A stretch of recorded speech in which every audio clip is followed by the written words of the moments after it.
Sofía Sánchez. Quisiera, mediante esta intervención, realizar algunas observaciones con respecto a la ley que estamos debatiendo. Estamos conscientes y exigimos que la prioridad del Estado debe enfocarse en garantizar el acceso a una alimentación sana, una educación de calidad y salud integral, entre otros aspectos. Sin embargo, esta normativa debe estar tan bien planteada para complementar la responsabilidad del accionar del gobierno con respecto a estos grupos vulnerables. Por tal motivo, quisiera que se tomen en cuenta las siguientes observaciones y aportes que me permito realizar. Y aquí sí discrepo con el asambleísta Diego Ordóñez. Este es un tema que se tiene que normar, pero tenemos que hacerlo bien. Y conocer que Ecuador produce más de lo que consume. Regular la donación masiva de alimentos es crear estrategias para frenar el desperdicio. Pues todos los alimentos, que sean procesados o no, se van a la basura cuando ya no pueden ser vendidos y que todavía servirían para el consumo humano. Muchos países en el mundo ya cuentan con esta normativa. Francia es uno de los países con una fuerte normativa que busca promover el desperdicio cero. Italia incluso penaliza con altas sumas a los supermercados por no generar estrategias de donación a quienes tienen hambre, vengan de donde vengan. Todos estos datos son alarmantes. 1 de cada 4 niños sufre desnutrición crónica y aproximadamente 9 millones en el mundo. Estamos hablando por esta cifra aproximadamente. El 60% de ecuatorianos están malnutridos y más de una cuarta parte sigue comiendo solo 1 o 2 veces al día. Estos datos tienen un número. Antes de la pandemia contábamos con 1.7 millones de ecuatorianos que vivían en la pobreza. Después de la pandemia podemos llegar a 2.4 millones de personas en el país.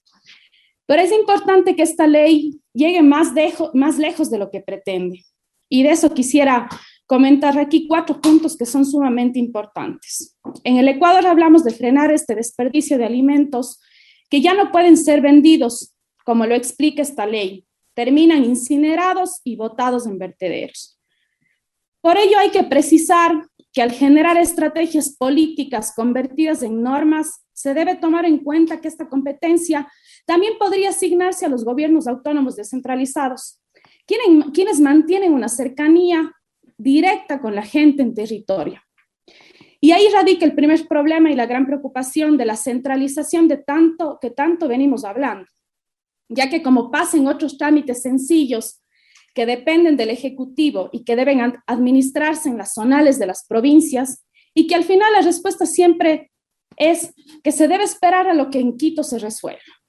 Pues nos preocupa que esto pase con la redistribución de alimentos para las poblaciones vulnerables. O peor aún, quien tenga hambre y que no pueda acceder en ese momento a una alimentación sana, tenga que esperar a trámites burocráticos que complicarían su acceso.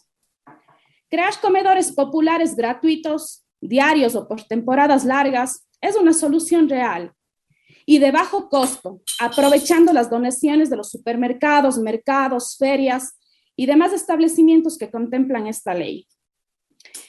Ahí la importancia de elevar la competencia a instituciones públicas y privadas, sin fines de lucro, como iglesias, fundaciones, pero sobre todo los gobiernos locales, es decir, los gobiernos autónomos descentralizados que ya cuentan con programas sociales y que podrían también ejecutar este tema.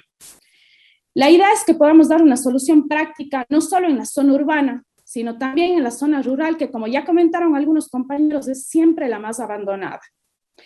Y esto podría resolver de inmediato lo que está previsto en el artículo 1 de esta ley.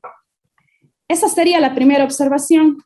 La segunda observación a esta propuesta de ley, que me parece que le falta claridad en sus artículos, cuando se tiene que tomar en cuenta a las personas naturales, que al tener hambre, o todas las personas que están viviendo en la calle, no pueden esperar a que un banco de alimentos o una ONG genere las condiciones para que las donaciones lleguen a este sector. Ahí nos faltaría ajustar en la normativa. Esto ya sucede en algunos países como México, que en establecimientos de comida rápida, como por ejemplo Pizza Hut, KFC, entre otros, destinan días a la semana específicos para que se acerquen las personas que están con hambre y que puedan adquirir estos productos que no fueron vendidos a lo largo del día, sin necesidad de un intermediario público o privado. Incluso en Francia, la ley para erradicar el desperdicio de alimentos, como política que ya lo comenté, denominada desperdicio cero, regula a que los grandes supermercados en sus perchas y estantes entreguen sin intermediarios los alimentos. Y esto es lo que no está ajustado en esta ley y que sugiero como una segunda observación.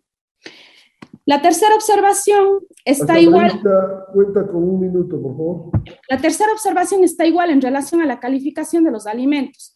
Es decir, esto, la normativa le deja la responsabilidad a Agrocalidad o ARSA o todas estas instituciones que se encargan de esto. Pero debería esta normativa tener una clasificación y una calificación de los alimentos, porque lo que norma en este caso Agrocalidad son los alimentos que están en condiciones 100% para ser vendidas, pero no para ser donadas.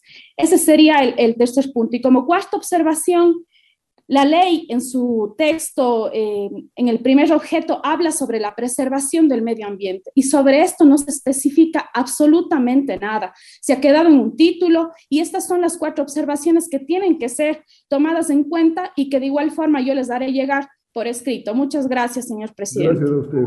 Tiene la palabra.